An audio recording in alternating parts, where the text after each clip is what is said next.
PFI operation গতিকে পুনৰবাৰ operation চলোৱা হৈছে PFIৰ বিৰুদ্ধে আৰু এই PFIৰ বিৰুদ্ধে অসম আৰক্ষীয়ে এবাৰ পুনৰ অভিযান চলাবলগীয়া হ'ল নিষিদ্ধ সংগঠনটোৰ কাম-কাজৰ সৈতে জড়িত থকাৰ অভিযোগত বৰপেটা ৰোডৰ পৰা গ্ৰেপ্তাৰ কৰা হৈছে PFI আৰু CFIৰ তিনিগৰাকীকৈ নেতাক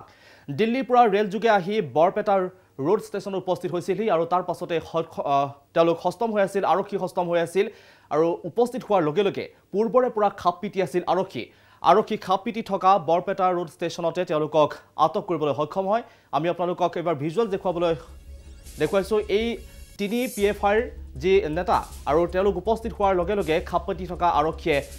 অভিযান চলাইছিল অভিযানকাৰী দলে গ্ৰেপ্তাৰ কৰিছে PFIৰ ৰাজ্যিক সম্পাদক জাকিৰ হুছেইন লগতে PFIৰ ভাতৃ সংগঠন কেম্পাছ ফ্ৰণ্ট অফ ইণ্ডিয়া চমুকৈ CFIৰ কেন্দ্ৰীয় কোষাধ্যক্ষ জাহিদুল ইছলামক আনহাতে আৰক্ষীয়ে গ্ৰেপ্তাৰ কৰিছে PFIৰ ৰাজ্যিক সভাপতি আবু শামাক বিগত বৰ্ষতো গ্ৰেপ্তাৰ কৰা হৈছিল আবু শামাক অৱশ্যে জামিন লাভ কৰি PFIৰে পুনৰ চলাই আহিছিল কাম-কাজ এইবাৰ অৱশ্যে জামিন পাবনে নাই সেয়াও কিন্তু এটা লক্ষণীয় হৈ পৰিব কাৰণ পূৰ্বতে গ্ৰেপ্তাৰ হোৱাৰ পাছত পুনৰ জামিন লাভ কৰিছিল আৰু জামিন লাভ কৰিয়ে তেখেতে PFIৰে পুনৰ কাম-কাজ চলাই গৈছিল সক্ৰিয় হৈ আছিল আৰু নতুন দিল্লীৰ পৰা আহি উপস্থিত হোৱা নেতা দুজনক গোপন স্থানলৈ নিয়াৰ পৰিকল্পনা কৰিছিল আবু শামাই গতিকে মাষ্টাৰমাইণ্ড বুলি ক'ব লাগিব আবু শামাক আৰু আৰক্ষীয়ে ধৃত নেতা কেইজনৰ পৰা জব্দ কৰিছে বহু আপত্তিজনক কিছু সামগ্ৰী আৰু তেওঁলোকৰ পৰা জব্দ কৰা হৈছে নগদ 1.5 লাখ টকা লগতে আপত্তিজনক নথি আমি ইতিমধ্যে কৈছো যে আপত্তিজনক সামগ্ৰী ইতিমধ্যে তেওঁলোকৰ পৰা জব্দ কৰা হৈছে তেওঁলোকে লৈ আহিছিল কাৰণ তেওঁলোকৰ পৰিকল্পনা আছিল এক বৃহৎ তেওঁলোকৰ এক পৰিকল্পনা কৰিছিল আৰক্ষীয়ে গ্ৰেপ্তাৰ কৰা জাকিৰ হুছেইন আৰু জাহিদুল ইছলামৰ ঘৰ হৈছে বাক্সাৰ গোবৰ্ধনত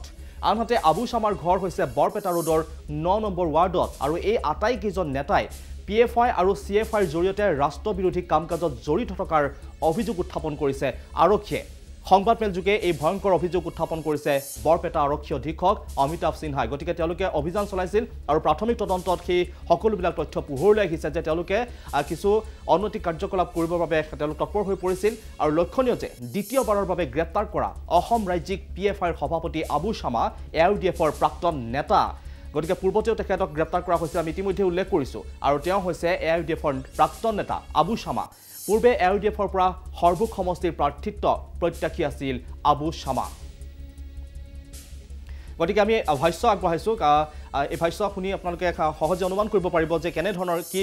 তেওঁলোকে পৰিকল্পনা কৰিছিল আগবঢ়াইছো ভাষ্য শুনিবলৈ পাইছো যে ট্ৰেইন যোগে বৰপেটা ৰোড চহৰত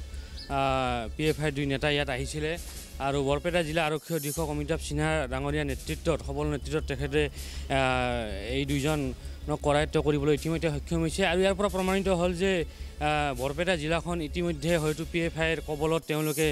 বিভিন্ন কুটাঘাতমূলক কাৰ্য কৰাৰ বাবে তেওঁলোকৰ পৰিকল্পনা কিছুমান তেওঁলোকে কৰিছে যাৰ বাবে ইয়াত PFI দুই নেতা ইয়াত উপস্থিত হৈছিল আৰু আৰক্ষীৰ যি ভূমিকা সেই ভূমিকা তৎপৰ ভূমিকাৰ ফলতেই হয়তো আমি বৰপেটা ৰোড বা বৰপেটা জিলাখনক বচাবলৈ আমি সক্ষম হৈছোঁ আৰু ইয়াৰ পিছত চৰকাৰে হয়তো আমি চৰকাৰক অনুৰোধ জনাম যে চৰকাৰে যাতে বিহিত ব্যৱস্থা গ্ৰহণ কৰে আৰু এই PFIৰ যিসকল নেতা বা যিসকল তেওঁলোকৰ এনেকুৱা ধৰণৰ কিছু তেওঁলোকৰ ইয়াত সোৰ্স আছে সেই সোৰ্সবিলাক যাতে অতি শীঘ্ৰে তেওঁলোকে কৰায়ত্ব কৰি PFIৰ পৰা যাতে মুক্ত কৰে ভাষ্য আমি আগবঢ়ালো গতিকে ট্ৰেইন যোগে তেওঁলোক আহিছিল আৰু আৰক্ষীয়ে আগতেই তেওঁলোকে অভিযান অৱশ্যে উমান পাইছিল আৰু তাৰ পাছতে অভিযান চলোৱা হৈছিল আৰু সমান্তৰালকৈ তেওঁলোকক গ্ৰেপ্তাৰ কৰিছে গতিকে কুটাঘাতমূলক কাৰ্য তেওঁলোকে সংঘটিত কৰিবলৈ তেওঁলোকে প্লেনিং কৰি আছিল পৰিকল্পনা কৰি আছিল তেওঁলোকৰ এক বৃহৎ নেটৱৰ্ক আছে আৰু এই আবু শামা পূৰ্বতে গ্ৰেপ্তাৰ কৰা হৈছিল জামিন লাভ কৰিছিল জামিন লাভ কৰাৰ পাছতে পুনৰ আজি গ্ৰেপ্তাৰ কৰা হয়